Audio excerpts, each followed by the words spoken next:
আমরা এই 11টার দিকে আমরা 10 জন রুগী পাই বেসিক্যালি। এবং আজকে আমরা, আপনারা হয়তো জানেন, আমরা আজকে প্লাস্টিক সার্জারি ডে উদযাপন করছি মানুষকে বোঝানোর জন্য যে বার্ন কি কারণে বার্ন হয় এবং এগুলি কীভাবে প্রিভেন্ট করা যায়। এগুলি আমরা আস্তে আস্তে সারা দেশে ছড়িয়ে দিতে চাই, কারণ বার্নের রুগী আপনারা নিজেরাই দেখতেছেন অনেক বেশি। এত বেশি বার্ন আসলে হয় না, মানুষ যদি একটু সচেতন হয় এতগুলি বার্ন হয় না। আচ্ছা, এনিওয়ে, তো আমরা 11:30টার দিকে প্রায় 10 জনের মতো রুগী পাই, তার মধ্যে 2 জন হচ্ছে আউটডোর অল্প পোড়া, ওনাদেরকে আমরা চিকিৎসা দিছি। আর হচ্ছে বাকি যে 8 জন আছে এগুলি অনেক ম্যাসিভ পোড়া। এগুলি বোয়ালখালীতে সম্ভবত কোনো একটা লবণ ফ্যাক্টরিতে দুর্ঘটনা হয়েছে, কিভাবে হয়েছে এখনও পর্যন্ত আমরা কনফার্ম না।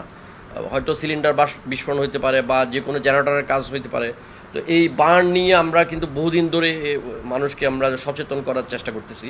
তো এই যে 8 জন রুগী আমাদের এখানে বর্তমানে ভর্তি, সেই 8 জন রুগীর মধ্যে একেবারে সর্বোচ্চ 95% থেকে শুরু করে এবং সর্বনিম্ন 20%ও আছে। এবং শুধু তাই না, এই যে কম আছে তাদেরও সবার কিন্তু শ্বাসনালী পুড়ে গেছে। আপনি গিয়ে দেখবেন, যদি ওনাদেরকে দেখেন আপনারা দেখবেন মুখের সব জায়গায় পুড়ে গেছে। তো মুখ যখন পুড়ে যায় তখন মানে যেটা লাংস, ওটা ইনজুরি হয়।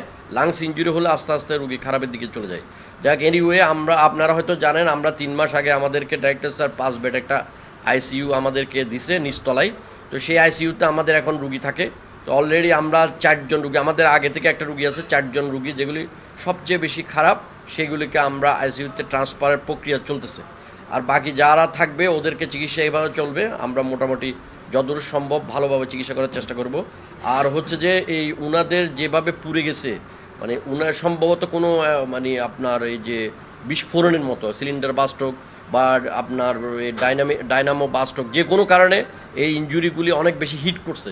হ্যাঁ, দেখবেন যে মুখ, তারপর চেস্ট, গলা এগুলিতে পুড়ে গেছে। তো এইসব যখন এভাবে যখন পুড়ে যায় তখন মানুষের অনেক বেশি লাং ইনজুরি হয় এবং সেটা 24 ঘন্টা পরে আবার পানি জমে যায়, আস্তে আস্তে মানে রুগী খারাপ হয়ে দিকে চলে যায়, তখন মানে আপনার আইসিইউ লাগে আর কি। যাক, আমরা এখন মোটামুটি 5 বেড আইসিইউ পাওয়াতে আমরা কনফিডেন্ট।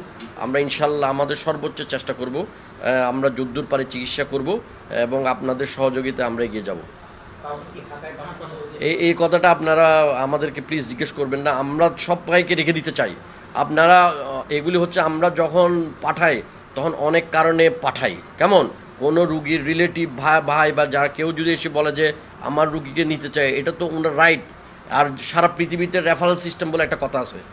আমাদের একটা মানে প্রায় 500 বেডের একটা ইনস্টিটিউট আছে। তো আমরা আমাদের সর্বোচ্চ চেষ্টা করব এখানে। আর যেগুলি যারা যদি কেউ নিতে চায় ওনারা নিতে পারবে, সবার রাইট আছে। ওনারা নিলে হয়তো আইসিইউ অ্যাম্বুলেন্সে নিতে হবে, ঠিক আছে। তো আমরা আমাদের রুগীগুলি এখানে থাকবে, যতক্ষণ পর্যন্ত থাকবে ততক্ষণ সর্বোচ্চ চিকিৎসা চলবে।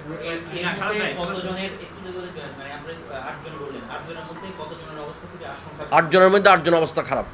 কারণ আপনার যেটা 20% বলছি, ওনারও শ্বাসনালী পুড়ে গেছে এবং শ্বাসনালী পুড়ে গেলে 2-3 দিন পর রুগী খারাপ হয়ে যায়, সেটা যত কম পার্সেন্টেজ হোক। তো আমাদের চেষ্টা হচ্ছে যে মানে এগুলিকে সর্বোচ্চভাবে আমরা আইসিইউতে রেখে চিকিৎসা করা। আমাদের যেহেতু আমরা এখন মোটামুটি 5 বেড আইসিইউ আছে, আমরা চেষ্টা করব সর্বোচ্চ। হ্যাঁ, সবাই সহযোগিতা করবেন। আর ঢাকার ব্যাপারে আমরা এখনও কনফিডেন্ট, এইভাবে চলবে, চিকিৎসা চিটাঙে হবে। কেউ যদি ওনাদের আত্মীয় স্বজন কেউ যেতে চাইলে আমরা বাধা দিব না।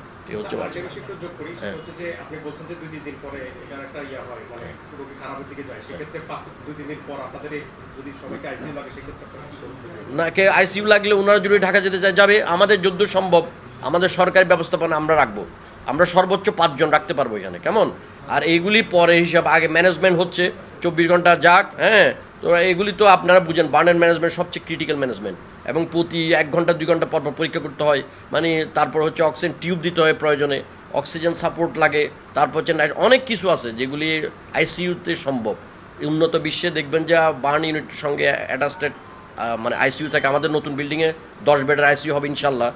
আমরা 1.5-2 বছর পর যখন আমাদের এই বিল্ডিংটা রান হবে তখন ইনশাল্লাহ আমরা একটা রুগীও ঢাকা যাবে না। না, এইগুলি আসলে আমাদেরকে জিজ্ঞেস না করে, আমরা হলাম ম্যানেজমেন্ট।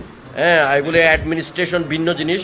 আমরা চেষ্টা করতেছি, হ্যাঁ, কিন্তু আমাদের সরকারি হাসপাতালে যেরকম ব্যবস্থাপনা সেটাই আছে। ঠিক আছে, থ্যাংক ইউ সবাইকে, ধন্যবাদ।